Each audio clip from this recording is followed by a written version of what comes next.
pancake stretch, seated, rounded back to target. A lot of adult gymnastic skill seekers lack the flexibility to start training the seated pancake.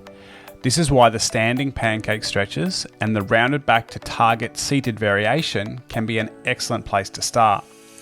When working towards a flat back chest to floor pancake, we can start the journey by using a rounded back variation. This allows us to relax the posterior chain muscles and facilitate the forward fold. As flexibility increases, we can start to decrease spinal flexion and work towards the flat back gymnastics pancake. There's a lot of BS in the fitness industry about maintaining a neutral spine and never performing any weighted movements with a rounded back. Recently, exercises like the weighted Jefferson curl have been making a comeback because we know that we need to be strong in spinal flexion in the real world. I like to use the rounded back seated pancake as a testing tool for gymnastic skill seekers who want to improve their pancake flexibility.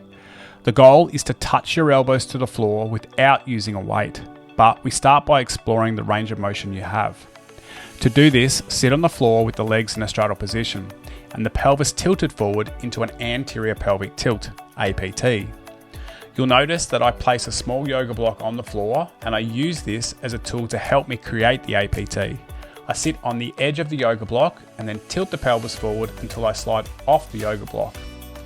If you can't sit in this position yet, I suggest working on the standing pancake stretches until you can. Next, place a target on the floor between your legs. Here, I'm using a stack of yoga blocks. The goal is to experiment with the range of motion you already have. How low can you go in the rounded back pancake stretch without using a weight?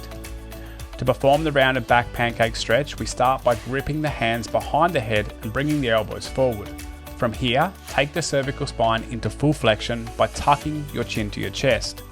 Next, round the thoracic spine by pulling the rib cage down and allowing the back to round.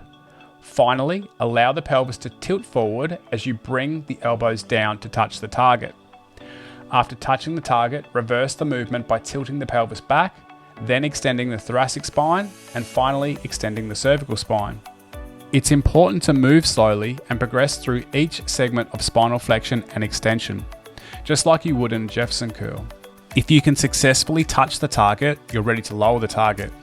Continue to lower the target until you can no longer touch it. This is when you'll start using a 5 to 10 kilo weight to assist the movement. Place the weight behind your head and grip it with both hands. A weight plate, a dumbbell, or a kettlebell can be used here. Repeat the same movement by rounding the cervical spine, then the thoracic spine, and then tilting the pelvis forward. The weight should assist the stretch and move you into a deeper range of motion so you can touch the target. You're ready to lower the target when you can touch your elbows to the target without using the weight. As your flexibility improves, the goal is to touch your elbows to the floor.